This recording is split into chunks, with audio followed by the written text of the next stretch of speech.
Forest Firearms, everybody. I'm Ivan, and today is going to be Gewehr 43 Restoration Part 2. So let's just get into it. This is going to be kind of a short video, but I just kind of want to catalog some of the work that I've done so far.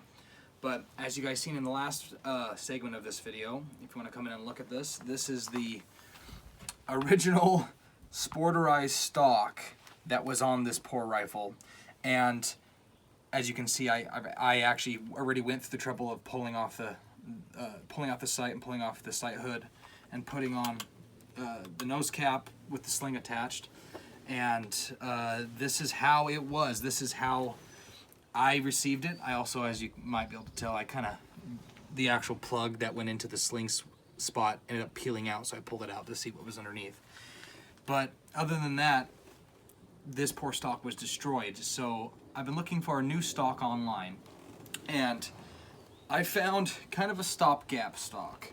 This is a stock that I picked up on eBay, and it is by no means perfect, but I think that it might work out until I can pick up either an original stock or one of those high quality stocks from PPHU Fox that I've heard are pretty good for the Gewehr 43. As you can see, this stock does have some cracks, is kind of busted up, but I got it for a really, really good price. And I think that after I do a little fitting, it might just work for a part-time stock until I can get a little better stock. So let's just get into this and let's see what happens. Okay, so first things first, we got to pull the rifle out of the old stock. These G43 stocks have a couple little tricks on them that you may have not seen before, so I thought I'd show them. Also, I forgot to mention, I did already pull off the butt plate of the stock to fit it to the new stock that I'm going to be using for the time being. So that's already done. So this is just 2 screws and it yanks right off. So let's just get into it. Take the meg out, and I find it's the best if you pull the bolt out first. So pull the bolt out, set that aside. And underneath, and you can tell that someone has been kind of tearing into this before, but these screws in here have a lock on them that you have to press in to get it past the point so that this actually can unthread out. And they're a little beat up, but they're not in there too tight, so it doesn't really look like these ones are locked in very good. But you see that little detent? You press in the detent and get it past, and then it comes off. Okay, so that pulls off, and then your trigger pack just lifts. You don't want to bend it, just lifts straight off. It's not actually the trigger pack, it's the trigger guard and magazine well, lifts straight off. And then the gun will just slide out of the stock. Also, you have this Recoil Lug, and it's kind of a spanner type to get it out, but I just took this old nail, and you don't want to scratch anything, so you just want to kind of come in, give it a light turn. You can tell that somebody's been wrenching on this before because it's all beat up, but you just give this thing a little turn, and that will slide right out. Tip it over, that piece will come out, and then the Recoil Lug will come out of the gun too. And that is just an empty old sporterized, sadly, G43 stock. Something kind of interesting. You can kind of see how this is pretty dirty in here, but how all this fits together. You gotta push in the magazine release so you can get it over, but all this kind of just locks in on itself. And then it's kind of cool. You don't normally see a G43 out of its stock very often. And that's that. So pretty cool. So that is what a G43's internal guts looks like. So kind of interesting. You can see how they've done some, I'm guessing to reduce some weight, some cuts in there, but pretty cool. So let's go do some final fitting on the new stock, and I believe I'm gonna I was thinking about it, and I think I'm going to rub some raw linseed oil actually on this new stalk, and maybe rub it down with some beeswax and have it until I can get a better stalk. So let's go do that. Okay, so first things first, I was doing some preliminary fitting and just doing some sandpaper and just slowly working down the edges. And whoever made this thing, once again, like I said, it's not perfect. The actual scope rail is too big, so when I was sitting in the rifle, it sits off just a hair, so that's kind of lousy. And everything inside the gun is really, really rough. But, you know, I've just been slowly putting it in and rubbing a little bit here, a little bit there. And it's just about to the point where I believe that we could see what the color is like on this poor thing, because it actually has pretty good grain, but we will see what a little bit of oil does to it. Okay, so moment of truth. I'm gonna put a little coat of this pure raw linseed oil on the stock. I like using raw linseed oil on most of my rifles, but let's just see what is hiding underneath this raw, unfinished wood. So, just putting a little bit on a cloth here, or on a paper towel, I mean. And let's just start back here and let's see.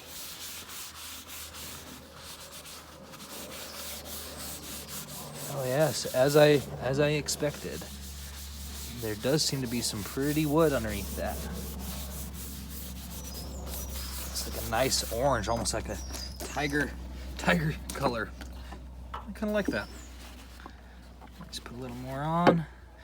This is very dry, so I'm guessing it'll eat up some of this oil pretty quick.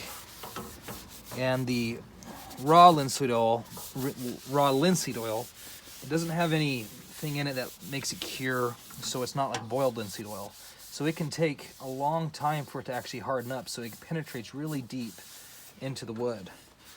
As you can see, that color is changing very quickly. I'm actually very happy with that. That's very, very, very pretty. Like I said before, that this isn't a permanent stock because some of the fitting just isn't quite right for whoever made it. But other than that, at least it's gonna look okay, at least from, you know, as I say with cars, it looks good going down the road 60 miles an hour. I think that that'll be about what this is.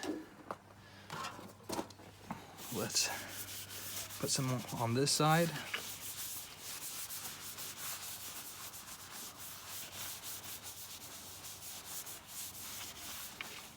Yeah, that's actually a really nice color. So I will continue to put oil on this thing, and we will see how it turns out. Okay, so now for the top forend piece. As you can see, there's a big chip out of this, but that nose cap goes over it, so I think it'll hold for now, just for the time being. But I was really surprised with the color that came out of this, out of the full stock. So let's just see what is hiding underneath this one.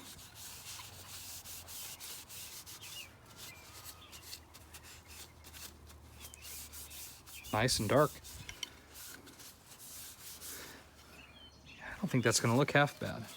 So yeah, I think that this is going to work out for now. I'll get these finished up and then let's just see what it looks like on the rifle.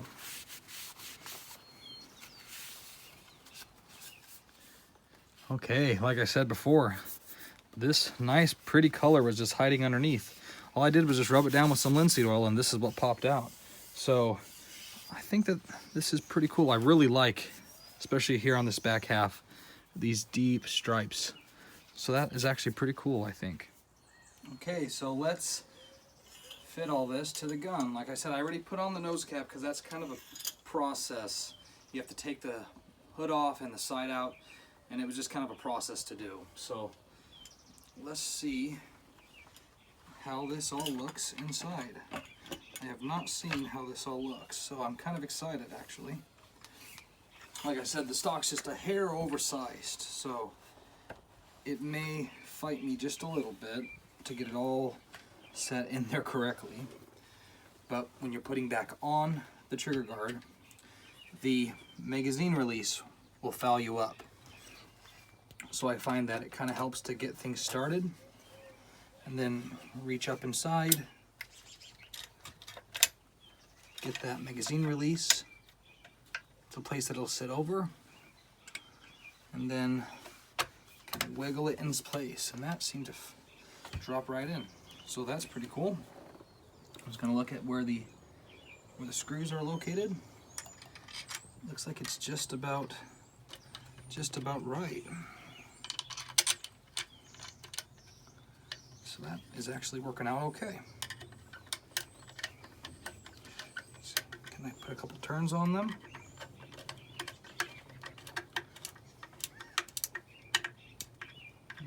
Okay, so that's on. And then with the nose cap, there's a little spring that actually fits in up here, and this is all buggered up, but hopefully it works out. See how nice and dark that turned out to be. Lay on this on the fore end right there. Oop, drop the spring. You don't want to do that. Okay, lay it in there and let the cap slide on over. Okay, I think that that did click in. And let me just make sure everything else is tight on this side of things while you listen to all those pretty birds. Yep, feels good. Okay, let's drop in the bolt.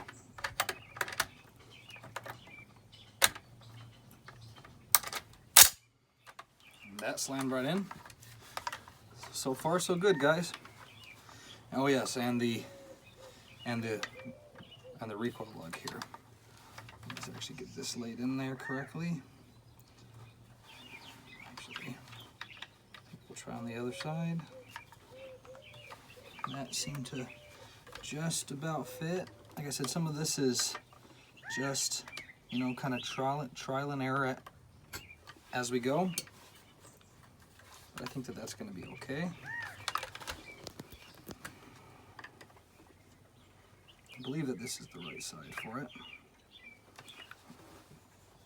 And then I will screw that in on the other side. But actually, before I do that, let's throw in the mag and turn it back around, put in the mag,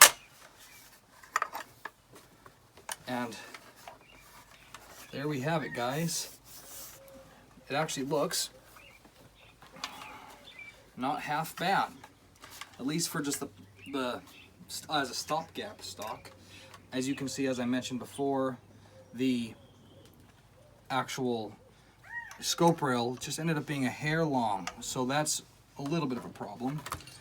But also, so maybe some of you guys haven't seen this, with these Mauser slings, you feed them in the side with a small hole. Let me put it back around, and then put it in like that, and let's just go for two. I'm gonna get it started, pull it tight, pull it over like that, and then your sling is in. So that is kind of where we're at the moment. It is, I think, going to look just fine. If I'm going to be doing any more, you know, really serious work with this, I'm going to want to get the higher quality stock on original stock. But I think that this is going to work out for now. So thanks for watching. I've been Ivan, and we've been with Forest Firearms.